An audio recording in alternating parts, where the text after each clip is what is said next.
34వ కీర్తన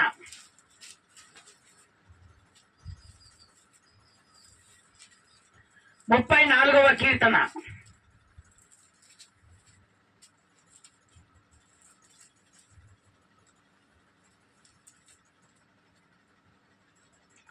34వ కీర్తన 4వ వచనం చదువుతారా? 4వ వచనం చదువుతారా? నేను యెహోవా వద్ద విచారణ చేయగా ఆయన నాకు ఉత్తరం ఇచ్చెను, సమాధానం ఇచ్చెను. నాకు కలిగిన భయమన్నిటిలో నుండి ఆయన నన్ను తప్పించాడు. కొంతమంది భయపడతా ఉంటారు కుటుంబంలో సమాధానం లేక. సమాధానం ఎందుకు రాదు కుటుంబాలలో అంటే మన ఇబ్బందులను బట్టి. మన కుటుంబంలో ఏ ఇబ్బందులు ఉన్నా అసమాధానంగానే ఉంటాం. కానీ నా ప్రభు అంటున్నాడు, నేను పిలుచుకున్నాను కానీ మీరేం చేస్తున్నారు? నన్ను వదిలిపెట్టారు. అందుకనే ఆ ప్రభు అక్కడ చక్కగా మాట్లాడుతున్నటువంటి మాట, మీరు నన్ను విచారణ చేయట్లేదు. ఎప్పుడు మీరు పనికి వెళ్తున్నారు, అందరితో పాటు వెళ్ళిపోతున్నారు, ప్రయాణాలకు వెళ్తున్నారు, ఎక్కడెక్కడ పడితే అక్కడ మీరు మీ పనులను మీరు చూసుకుంటున్నారు, కానీ నన్ను విచారణ చేయట్లేదు. మీకు ఈరోజు మీ కుటుంబంలో సమాధానం లేదంటే నన్ను విచారణ చేయట్లేదు. ప్రతి ఆదివారం ప్రతి శనివారం మీ కొరకు నేను ప్రార్థన ఏర్పాటు చేశాను. మీరు పాలు పంపులు పొందుకోవట్లేదు. కారణం ఏంటంటే మీరు నన్ను విచారణ చేయట్లేదు. మీరు విచారణ చేయక మనుషుల ఆలోచనతోటి, నీ స్వబుద్ధితోటి, స్వ ఆలోచనతోటి నువ్వు వెళ్తున్నావు కాబట్టి నీ కుటుంబంలో సమాధానం ఉండట్లేదు.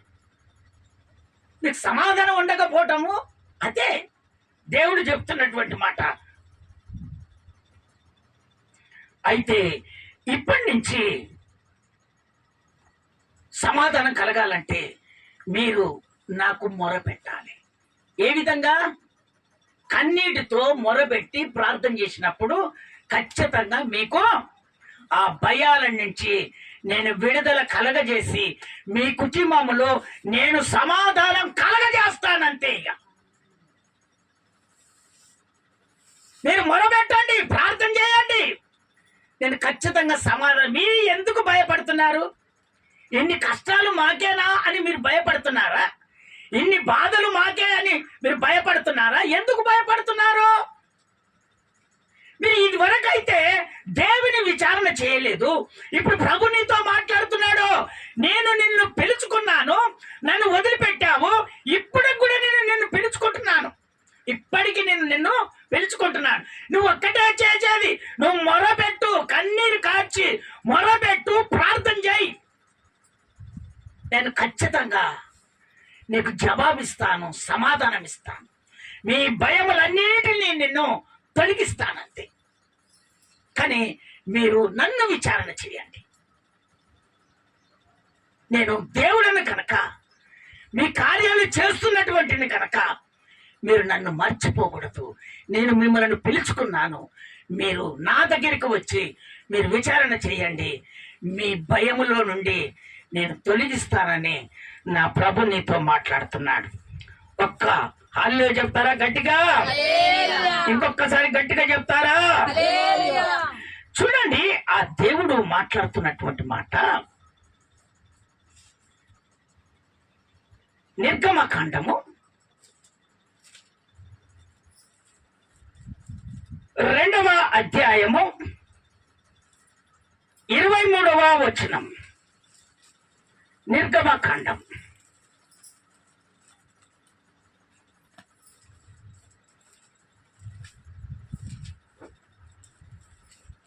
నిర్గమకాండం 2వ అధ్యాయము 23వ వచనం. నాన్న 23వ వచనం. అలాగున అనేక దినములు జరిగిన మీదట ఐగుప్తు రాజు చనిపోయాడు. ఇజ్రాయేలు తాము చేయుచున్న వెట్టి పనులను పనులను బట్టి నిట్టూర్పులు విడుచుచు మొరపెట్టుచుండగా తమ వెట్టి పనులను బట్టి తమ ఎట్టి పనులను బట్టి వారు పెట్టిన మొర దేవుని యొద్దకు చేరెను. వారు పెట్టిన మొర దేవుని యొద్దకు చేరెను. చూసారా దేవుని బిడ్డలారా, వీళ్ళు ఈ ప్రజలు మొట్టమొదట దేవుడు పిలుచుకున్నటువంటి వాళ్ళు వీళ్ళకు బాగా ఆశీర్వాదం వచ్చిన తర్వాత వీళ్ళు ఏం చేస్తున్నారంటే దేవుని విచారణ చేయట్లేదు, దేవుని ప్రార్థన మర్చిపోయారు. వీళ్ళు ఏం చేశారంటే వాళ్ళ పనుల ద్వారా, వాళ్ళ పద్ధతుల ద్వారా, వాళ్ళ ఆలోచన ద్వారా వీళ్ళు ప్రయాణమై వెళ్తున్నారు. రాను ఏమైపోయింది, వీళ్ళకు పూట గడవట్లేదు. స్తోత్రం చెప్తారా ఒకసారి గట్టిగా? అనారోగ్యాలు విడుదల కావట్లేదు, కుటుంబంలో సమాధానం లేదు, అనేకమైనటువంటి ఇబ్బందులు పడుతున్నారు. అప్పుడు వీళ్ళంతా బానిస బతుకులకు వెళ్ళిపోయారు. ఒకప్పుడు మనము ఇక్కడ పని జరగకపోతే మనము ఒకప్పుడు వెళ్ళిపోయేది కదా, ఎక్కడ దూర ప్రాంతాలకు వెళ్ళి వరిసేళ్లు కోయటానికి, పత్తులు వేయటానికి, అక్కడక్కడ మనకి ఏమి దొరకకపోతే మనము ఒకప్పుడు వెళ్ళిపోయేది కదా. అదే ప్రకారంగా వీళ్ళు దేవుడిచ్చినటువంటి ఆశీర్వాదాన్ని దేవుని విచారణ చేయక ఉన్న ఆశీర్వాదాన్ని అంతా పాడు చేసుకున్నారు. తిండి గడిపే స్తోమత లేదు, భయమో భయమో భయమో, ఆ భయాలతో నలిగిపోతున్నారు. అప్పుడు వెట్టి పనులకు వేరే దేశానికి వెళ్ళిపోయారు. అక్కడ వెళ్ళిపోయి అప్పుడు వాళ్ళు పెడుతున్నటువంటి బాధలను చూసి దేవునికి అప్పుడు విచారణ చేస్తున్నాడు. అందుకనే దేవుని బిడ్డలారా, మనకు కొంచెం సంపాదన ఉన్నప్పుడు, కొంచెం ఆశీర్వాదం ఉన్నప్పుడు మనం ఏం చేస్తామంటే కొంతమంది గర్వంగా ఫీల్ అయిపోతాం. అనారోగ్యం కొంచెం మంచిగా ఉన్నప్పుడు మనం ఏం చేస్తామంటే గర్వంగా ఫీల్ అయిపోతాం. అందుకనే నా ప్రభు చెప్తున్నటువంటి మాటలు మీరు జాగ్రత్తగా వినండి. అందుకనే ఈ గర్వాన్ని మీరు తీసివేయండి. ప్రభు చెప్తున్నాడు, ఈ గర్వాన్ని తీసివేసి ఆయన దగ్గరికి వచ్చి మొరపెట్టి కన్నీరు కార్చి ప్రభు ఎదుట విచారణ చేయండి. ఆ బ్రతుకునంతా మారుస్తాడు, నీ జీవితానంతా మారుస్తాడు. నువ్వు అనుకున్నది ఇస్తాడు ఆయన, ఖచ్చితంగా ఇస్తాడు ఆయన. వీడు ఎప్పుడు బాధలు వచ్చి వాళ్ళు హింస పెడుతున్నప్పుడు, ఇప్పుడు దాసునిగా నువ్వు వెళ్ళిపోయావు, అక్కడ పనోలి మాదిరిగా నువ్వు వెళ్ళిపోయావు. వాళ్ళు అక్కడ నిన్ను కూర్చొని పెడతారా? కూర్చొని పెట్టరే. వెట్టి పనులన్నీ చేపిస్తారు. ఏ పని చేయమంటే ఆ పని చేయాల్సిందే. అప్పుడు దేవునికి ఏం చేస్తున్నారంటే, అప్పుడు దేవునికి మొర పెడుతున్నారు. ప్రభువా, యేసయ్యా, మమ్మల్ని క్షమించయ్యా, మా స్వబుద్ధితో, మా స్వ ఆలోచనతో మా ఆశీర్వాదాలంతా మేము పోగొట్టుకున్నామయ్యా. మా బాధలు అయ్యా ఇంతేనా? ఇక నుంచి మా మొరను ఆలకించు. నన్ను పిలుచుకున్న దేవుడవు నీవు. నీ పిలుపుని నేను పోగొట్టుకున్నానయ్యా. నిన్ను నేను విచారణ చేయక నీకు నేను దూరం అయిపోయానయ్యా. అందుకనే ప్రభువా, ఇప్పుడు ఈ ఎట్టి బ్రతుకులలో, ఈ బాలిక బ్రతుకులలో మేము బ్రతుకుతున్నామయ్యా. ఈ అనారోగ్యం చేత ఇంట్లో పరిస్థితులన్నీ తారుమారైపోయి మాకు ఆశీర్వాదం లేక, మాకు పనులు దొరకక అనేకమైన ఇబ్బందులు పడుతున్నామయ్యా అని ఈ రోజు మీరు ఆ వాక్యాన్ని వింటున్నటువంటి దేవుని బిడ్డలారా, ఆయన ఎదుట విచారణ చేసి మీరు మొరపెట్టి ప్రార్థన చేసిన ఎడలా ఈ వారం మొదలుకొని వచ్చే వారం వరకు నీ కుటుంబంలో దీవెనలు కలుగును గాక. ఆ సమాధానాన్ని తీసివేసి సమాధానము కలగజేయును గాక. ఆ కిందికి ఇంకొక వచనం చదువుతావా నాన్న? కిందికి ఇంకొక వచనం చదువు. కాగా దేవుడు వారి మూల్గును విని అబ్రహాము ఇస్సాకు యాకోబులతో చేసిన నిబంధనను జ్ఞాపకం చేసుకున్నాడు దేవుడు. ఎంతైనా నా దేవుడు నమ్మదగిన దేవుడు. అయ్యో బిడ్డలారా, నేను చెప్పుతా మీరు వినరైతురి, నాకు మీరు దూరం అయిపోతుంది. ఇన్ని ఎడ్డి బతుకుల్లో బతుకుతున్నారా? బాధలతో తొలగిపోతున్నారా? జ్వరాల చేత బాధపడుతున్నారా? భయం భక్తులతో బాధపడుతున్నారా? భయం భయం అని మీరు కుమిలిపోతున్నారా? కష్టాలలో ఉన్నారా? బాధలలో ఉన్నారా? వెట్టి పనులకు ఇబ్బంది పెడుతున్నారా? అయినా నేను మిమ్మల్ని మర్చిపోనయ్యా. ఇదిగో మీకు ఏ విధంగా నేను నిబంధన చేశానో, నేను పాలు తేనెలు ప్రవహించే దేశానికి ఏ విధంగా నేను పంపిస్తానన్నానో అదే ప్రకారంగా నేను పంపిస్తానయ్యా. అయ్యా, ఇక నుంచి కుడికి కానీ ఎడమకు కానీ మేము తొలగిపోకమయ్యా. నీ మాట ప్రకారంగా మేము జీవిస్తామయ్యా అని ఆ మొరపెట్టి కన్నీరు కాచినప్పుడు వెంటనే నా ప్రభు ఆ మొర విని వెంటనే వాళ్ళ భయాన్ని తొలగించి వాళ్ళందరినీ ఇదిగో మళ్ళీ పాలు తేనెలు ప్రవహించే ఆశీర్వాదములోనికి దేవుడు తీసుకొని వచ్చాడు. స్తోత్రం చెప్తారా ఒకసారి గట్టిగా? అందుకనే దేవుని బిడ్డలారా, నువ్వు ఆశీర్వాదాన్ని పోగొట్టుకుంటున్నావు. ఈ ఆశీర్వాదం దేవుడు నీకు ఇచ్చాడు. నీ జీవితాన్ని ఇక మార్చుకో. ఒకవేళ మార్చుకోకపోతే మళ్ళీ చెప్పినట్టుగా నువ్వు వింటే నీకు ఆశీర్వాదం దొరకదు. ఎప్పుడు అసమాధానంగానే ఉంటది. ప్రభు నీతో మాట్లాడాడు కదా, మాట్లాడినది దేవుడు గనక, మనుషుడు కాదు, ఆయన దేవుడు గనక ఆ మాట విని నీ హృదయములో ఒక విచారణలోనికి నువ్వు వస్తే నీ కుటుంబం ఆశీర్వదించును గాక, నీ అనారోగ్యాలు విడుదలవును గాక, నీ కుటుంబంలో సమాధానం కలుగును గాక.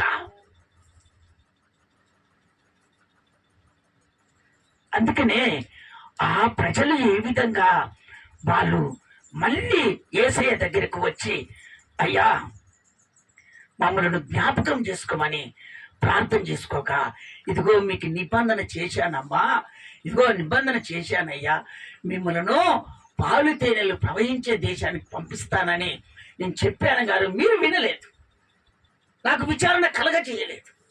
అందుకని ఇప్పుడు మీ మొర విన్నాను, మీరు అనుకున్నట్టుగా మీ ఆశీర్వాదంలోనికి నేను నడిపిస్తానని నా ప్రభు అక్కడి నుంచి ఆశీర్వాదంలోనికి వాళ్ళని తీసుకొని వచ్చాడు. వాళ్ళని తీసుకొని వచ్చిన దేవుడు మీ అందరినీ ఆశీర్వాదంలోనికి దేవుడు తీసుకొచ్చాడు. ఇక ఈ ఆశీర్వాదాన్ని మీరు పోగొట్టుకోవద్దు, ఆ సమాధానంలో మీరు బ్రతకొద్దు, సమాధానంతో మీరు బ్రతుకును గాక. రెండవదిగా దేవుడు ఏమంటున్నాడంటే, దేవుడు కష్టకాలంలోనైనా కూడా సమాధానం ఇస్తాడట. ఎంత క్లిష్ట పరిస్థితిలో ఉన్నా, ఎవ్వరు నేను చూడకున్నా, నీ అనారోగ్యం పోకున్నా, నీ బాధలు తొలగిపోకున్నా, క్లిష్ట పరిస్థితిలో ఆహారం పెట్టేవారు లేకున్నా, నీ జీవితాన్ని మార్చేవారు లేకున్నా, క్లిష్ట పరిస్థితిలో నీ అనారోగ్యం వచ్చి నిన్ను తీసుకుపోయేవారు లేకుండా ఉన్నా గాని ఆ క్లిష్ట పరిస్థితుల్లో కూడా నా దేవుడంట సమాధానం కలగజేస్తాడంట. స్తోత్రాలు చెప్తారా ఒకసారి గట్టిగా? ఒక్కసారి గట్టిగా చెప్తారా? ఆ చదువుదామా? ఆ వాక్య భాగంలోనికి మనం వెళ్తాం. కీర్తనల పుస్తకం 91వ అధ్యాయం 15వ వచనం. 91:15 కీర్తనాల పుస్తకం 91:15 కీర్తనాలు. అతడు నాకు మొరపెట్టగా నేను అతనికి ఉత్తరం ఇచ్చేదను శ్రమలో నేను అతనికి తోడై ఉండేదను అతన్ని విడిపించి అతన్ని గొప్ప చేసేదను. నేను అతనిని ఖచ్చితంగా గొప్ప చేస్తాను. కష్టకాలంలో ఉన్నారేమో దేవుని బిడ్డారా, మళ్ళీ రిపీట్ చేయి, ఆ మాట రిపీట్ చేయి నాన్న, రిపీట్ చేయి. అతడు నాకు మొరపెట్టగా, చూడు అతడు మీరు ఏ విధంగా మొర పెడతారో, మీరు మొర పెడితే నేను అతనికి ఉత్తరం ఇచ్చేదను, మీకు ఖచ్చితంగా సమాధానం ఇస్తాను. శ్రమలో నేను అతనికి ఎన్ని శ్రమలున్నా, క్లిష్ట పరిస్థితులు ఎన్ని ఉన్నా తోడై ఉండేదను. నేను ఖచ్చితంగా మీకు తోడై ఉంటాను. అతన్ని విడిపించి మిమ్మల్ని విడిపించి అతని గొప్ప చేసేదను. మిమ్మలను గొప్ప చేయటం నేను మొదలు పెడతానంతే. ఆ కష్టాల నుంచి, బాధల నుంచి నేను తొలగిస్తాను. నువ్వు అనారోగ్యం చేతనే బాధపడు, అప్పుల చేతనే బాధపడు. ఇక క్లిష్ట పరిస్థితిలో ఇక వచ్చి అప్పులోడు వచ్చి నన్ను అడుగుతాడని ఆ బాధలో నువ్వు ఉన్నావేమో. నా ప్రభు అంటున్నాడు, వాడు రాక మునిపే దేవుడు నీకు సిద్ధపరిచి అతనిని సంతోషంగా పంపించునుగాక. ఆమేన్. నా ప్రభు అట్టి కార్యాలు చేస్తాడు కనుక ఆ విధంగా ఎప్పుడు మొరపెట్టాడు, ఇదిగో ఆ కష్ట పరిస్థితిలో, శ్రమలలో, బాధలలో, ఇబ్బందులలో మొరపెడితే వెంటనే దేవుడు అతనికి జవాబిచ్చాడు, సమాధానం ఇచ్చాడు.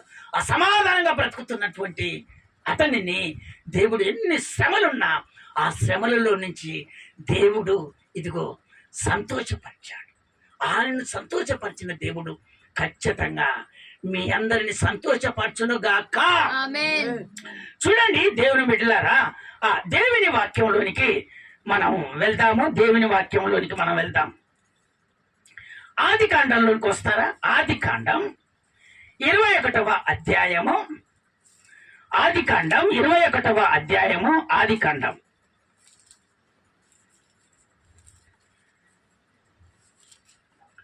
21వ అధ్యాయం. ఆది కాండం 21వ అధ్యాయము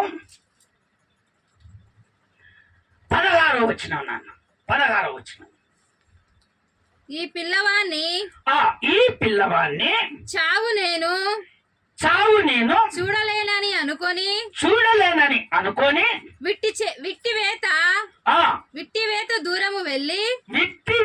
దూరము వెళ్ళి అతనికి ఎదురుగా కూర్చుండెను.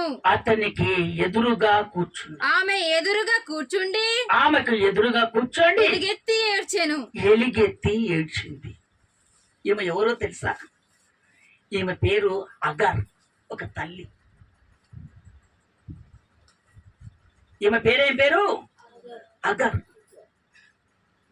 ఈమె కుమారునికి జన్మమిచ్చింది.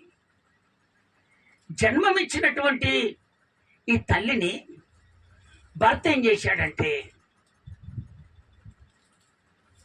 అప్పటిదాకా సంతోషంగా ఉన్నాడు. మొదటి భార్యకు కుమారుడు పుట్టగానే వెంటనే ఆ భార్య మాటలు విని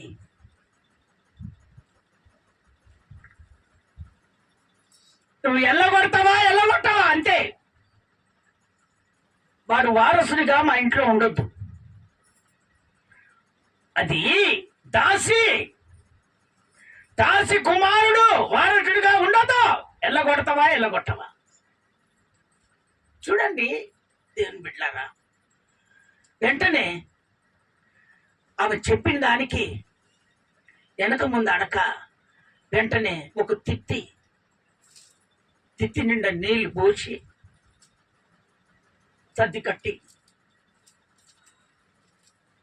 ఆ భుజం మీద కుమారుని పెట్టి ఆ భుజానికేమో ఆ తిత్తి కట్టి ఇక వెళ్ళిపో అన్నాడు. అయ్యా నేను ఎక్కడికి వెళ్ళాలయ్యా అంటే, నువ్వు ఎక్కడికైనా వెళ్ళిపో. చూడండి మా బ్రతుకు. అప్పటిదాకానేమో నా కుమారుడు, నా భార్య,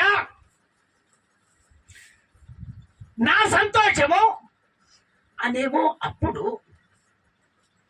ఇప్పుడు బాధ వచ్చినప్పుడు ఏమైపోతుందో తెలుసా?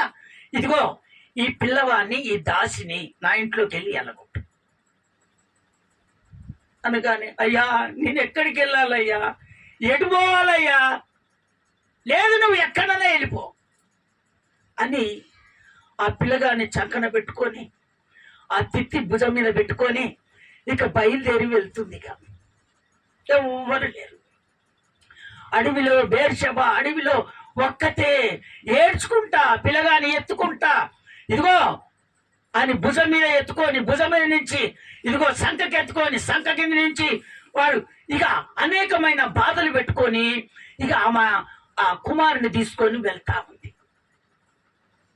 వెళ్ళిన తర్వాత ఆ అడవిలో అక్కడిక్కడ తిరిగిన తర్వాత ఆ నీళ్ళైపోయాయి, ఆ తిత్తిలో ఉన్నటువంటి నీళ్ళైపోయిన తర్వాత ఆ పిల్లగాడు మొరబెడుతున్నాడు, కేకలేస్తున్నాడు.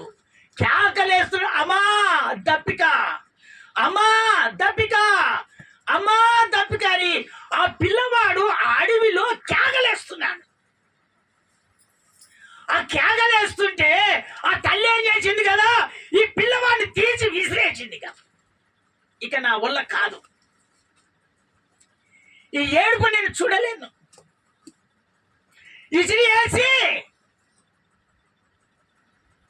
ఇక తన మనసంతా దేవుని వైపుకు పెట్టి ఇక ఆకాశం అందున్నటువంటి దేవుని ఇదిగో కన్నీరు కారుస్తున్నది. ప్రభువా, నువ్వు రామంటే నేను వచ్చానయ్యా. ఇదిగో నేను ఎక్కడ తప్పు చేయలేదయ్యా. ఏదైనా నేను విచారణ చేసేవాడిని. ఏ కష్టం వచ్చినా, ఏ ఇబ్బందులు వచ్చినా, ఏ సమస్యలు వచ్చినా అయ్యా నీకు మొర పెట్టేదాన్ని, నీకు ప్రార్థన చేసేదాన్ని. నా జీవితం ఎట్లా, నా కుమారుడు ఎట్లా అనే వల్ల ఆ అడవిలో కేకలేస్తున్నది. ఒక దిక్కు పులులు, ఒక దిక్కు సింహాలు, అడవి. ఆ ప్రాంతంలో చనిపోయినా ప్రభు కొరకే, బ్రతికినా ప్రభు కొరకే, నా జీవితం అంతా యేసయ్య కొరకే. ఈ కష్టకాలంలో ఎవరు నన్ను ఓదార్చలేరు, ఏ మనిషిని నేను నమ్మలేను. ఇప్పుడు ఈ పరిస్థితిలో ఎవరికి ఫోన్ చేసినా ఎవరు రాలేరు, ఎవరికి జాడ చెప్పుదామన్నా ఎవరు లేరు. నేను బ్రతికిన దానికన్నా నీ దగ్గరికి వెళ్తే ఈ బ్రతికే నాకు చాలయ్యా అని కేకలేస్తుంటే ఆకాశం అందున్నటువంటి దేవుడు దూతకు సెలవిచ్చాడట. అగర్ అగర్, ఎందుకమ్మా నువ్వు ఏడుస్తున్నావు? ఎందుకు ఏడుస్తున్నావు? అయ్యా, ఇది నాకొక బ్రతికేనా? ఇది నాకొక బ్రతికేనా? ఇదిగో అమ్మా, నువ్వు బాధపడకు, నీ కుమారుణ్ణి ఒక రాజుగా చేస్తాను. స్తోత్రం చెప్తారా ఒకసారి గట్టిగా? ఒక రాజుగా చేస్తాను, ఈ అడవినంతా పాలించేవాడిగా చేస్తాను, ఈ స్థితిని మారుస్తాను, బ్రతుకును మారుస్తాను, అతని ఒక మంచి ప్రయోజకునిగా చేస్తాను. ఎందుకు అగారు ఏడుస్తున్నాను? ఎందుకు ఏడుస్తున్నావు? అందుకనే దేవుని బిడ్డలారా, మొట్టమొదట ఉన్నటువంటి ఆత్మీయ జీవితం ఇప్పుడు లేదు. మొట్టమొదట ఉన్నటువంటి భక్తి ఇప్పుడు లేదు. మొట్టమొదట ఉన్నటువంటి ఆశీర్వాదం మీ కుటుంబాల్లో ఇప్పుడు లేదు. ఎందుకు లేదంటే నువ్వు దేవుని దగ్గర విచారణ చేయట్లేదు. దేవుని నువ్వు పిలుచుకున్న దేవుని నువ్వు మర్చిపోయావు. ఆమె అక్కడ, అయ్యా నేను ఎవరికి అన్యాయం చేయలేదయ్యా, నువ్వు చెప్పినట్టుగా నేను నడుచుకున్నాను. ఒకవేళ నాలో ఒకవేళ నిన్ను విచారణ చేయక ఒకవేళ నేను నీకు అబద్ధంగా నడుచుకుంటే ఒకవేళ నన్ను క్షమించని కన్నీరు కార్చి ఇదిగో పిల్లగాని ఇసిరి వేసి ఇదిగో దేవునికి మొరపెట్టింది. ఆ మొర పెట్టగానే దేవుని దూతకు ఆజ్ఞాపించగానే దేవుని దూత, అగర్ నువ్వు ఎందుకు ఏడుస్తున్నావమ్మా? నీ కుమారుని ఒక రాజుగా చేస్తాను, పరిపాలన చేసే రాజుగా చేస్తాను, అతని సంతానము విస్తరింపజేస్తాను, అతని ద్వారా జనాలు చేస్తారన్నాడు. అంత గొప్ప దేవుడు ఎక్కడున్నాడు? మనం ఎదుగుతే ఎక్కడ ఉన్నాడు? మాట అన్న దేవుడు ఖచ్చితంగా అతనిని ఒక రాజుగా చేసి అనేకుల జనముగా దేవుడు తీర్చిదిద్దాడు. స్తోత్రం చెప్తారా ఒకసారి గట్టిగా? ఇంకొకసారి గట్టిగా చెప్తారా? ఆ పిల్లగాడు కేకలేసి మొర పెడుతుంటేనట దేవుడట ఎంతో బాధపడ్డట.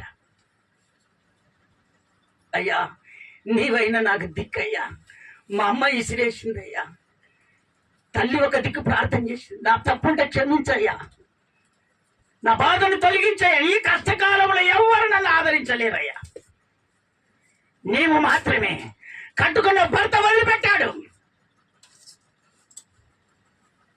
ఊరుగాని ఊరు వదిలిపెట్టాను, ఇక నీవే ప్రభు అని మొరపెట్టింది.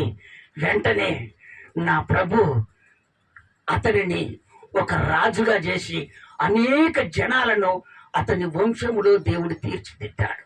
దేవుని బిడ్డ, ఆ ఒక్కటి ప్రార్థన చేస్తుంటే దేవుడు చేసినటువంటి మేలు మీ అందరికీ దేవుడు నాకు ఎందుకు చేయడని మీరు అనుకుంటున్నారా? లేదు, దేవుడి పిలుపును ఎక్కడ నువ్వు మర్చిపోయావు, దేవుని భక్తిని ఎక్కడ నువ్వు మర్చిపోయావు.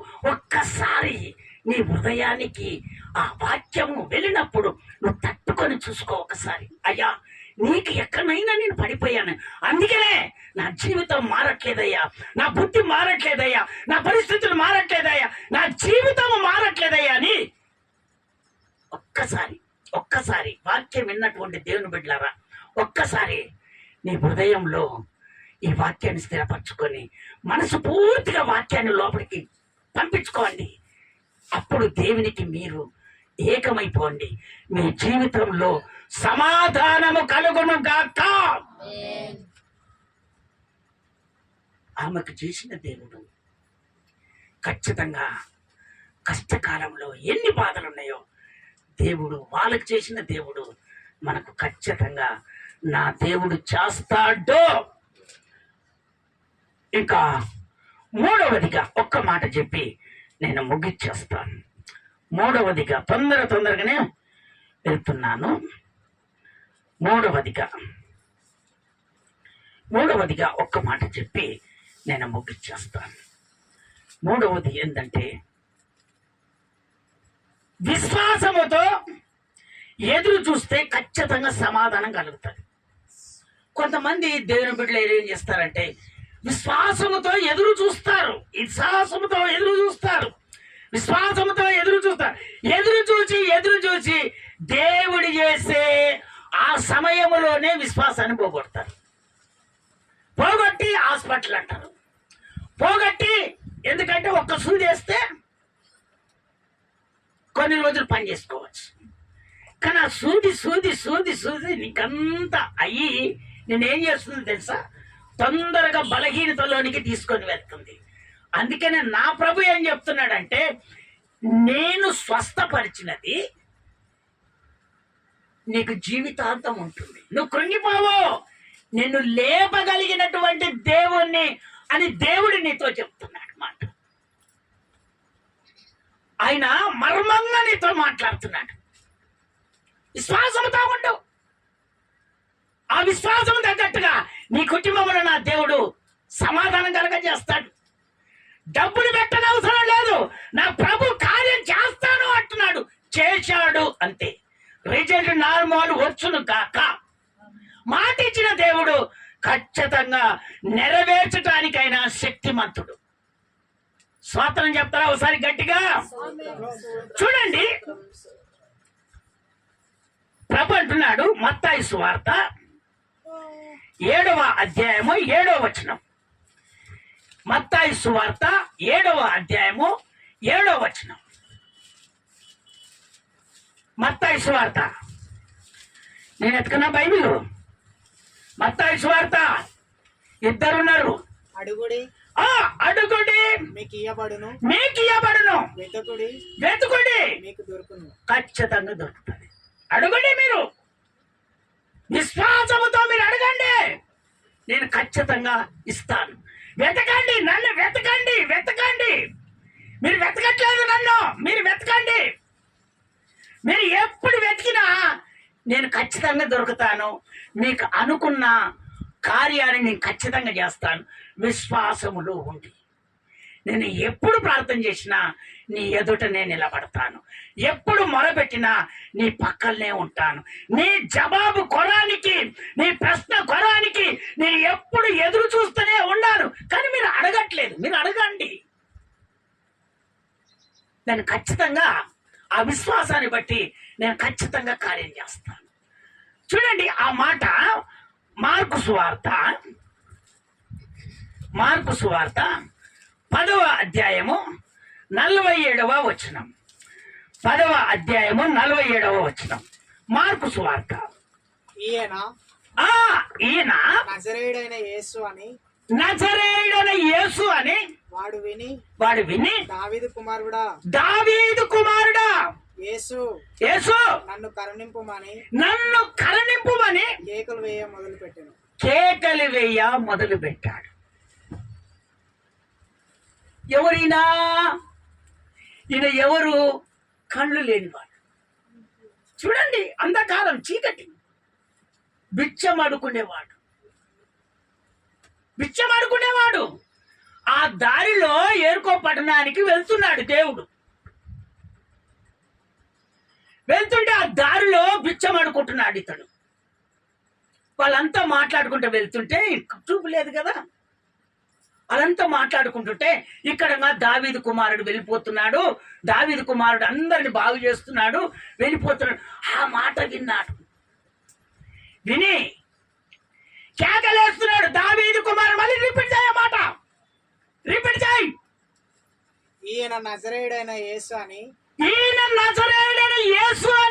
వాడు విని దావీదు కుమారుడా యేసు నన్ను కరుణింపు గిదిగల్లో కేకలు వేయ మొదలు పెట్టెను. ఊరుకుండుమని అనేకులు వానిని గద్దించారు. కూర్చో. ఇక కొంతమంది ఏం చేస్తారంటే,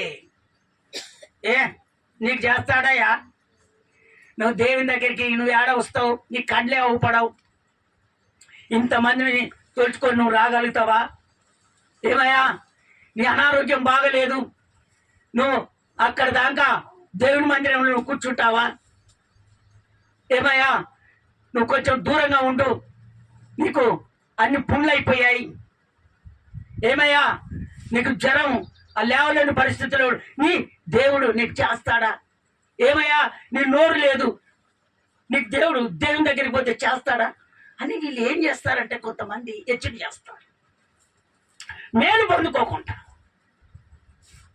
కానీ అతను ఏం చేశాడు? విశ్వాసంలో ఉన్నాడు.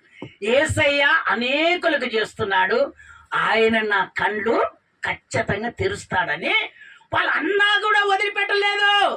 ఆయన కేక, దావీదు కుమారుడా నన్ను కరుణించు, నన్ను కరుణించు, నన్ను కరుణించని కేకలు వేయగానే యేసయ్య అతని దగ్గరికి వచ్చేసాడు. నీవు ఏం కావాలని కోరుకుంటున్నావయ్యా అని ఎవరన్నాడు తెలుసా? యేసయ్య అన్నాడు. అయ్యా, ఇదిగో నాయన, నా కళ్ళు అవపడట్లేదయ్యా, నా కళ్ళు బాగు చేయని అనగానే వెంటనే తన హస్తం చేత ఆయన కళ్ళను ముట్టగానే వెంటనే స్వస్థత పొందుకున్నాడు. స్తోత్రం చెప్తారా ఒకసారి గట్టిగా? ఇంకొకసారి గట్టిగా చెప్తారా? దేవుని బిడ్డలారా, దేవుడు మాట్లాడుతున్నటువంటి వాక్యము ఒకవేళ మీకు చూపు తక్కువైపోయిందేమో, నా ప్రభును కను దృష్టి విశ్వాసం పెట్టు, ఆయన ఖచ్చితంగా కళ్ళు తెరిపించును కాక, ఆ చీకటి బ్రతుకునంతా తీర్చునుగాక, నీ జీవితాన్ని మార్చునుగాక. నువ్వు ఒంటరిగా పోయేటప్పుడు నీ కళ్ళు అవుపడట్లేదేమో, నా ప్రభు చెప్తున్నాడు, ఇక నుంచి నీకు కళ్ళు అవుపడునుగాక. వాళ్ళు ఎవరున్నారో కానీ కళ్ళు వచ్చాయి అంతే. స్తోత్ర రిబా కల ధీరబరబరబర మాట్లాడింది దేవుడు, ఆయన అంతే. ఆయన మాటిచ్చాడు, నువ్వు విశ్వాసముతో అయ్యా నన్ను ముట్టు, నన్ను ముట్టు,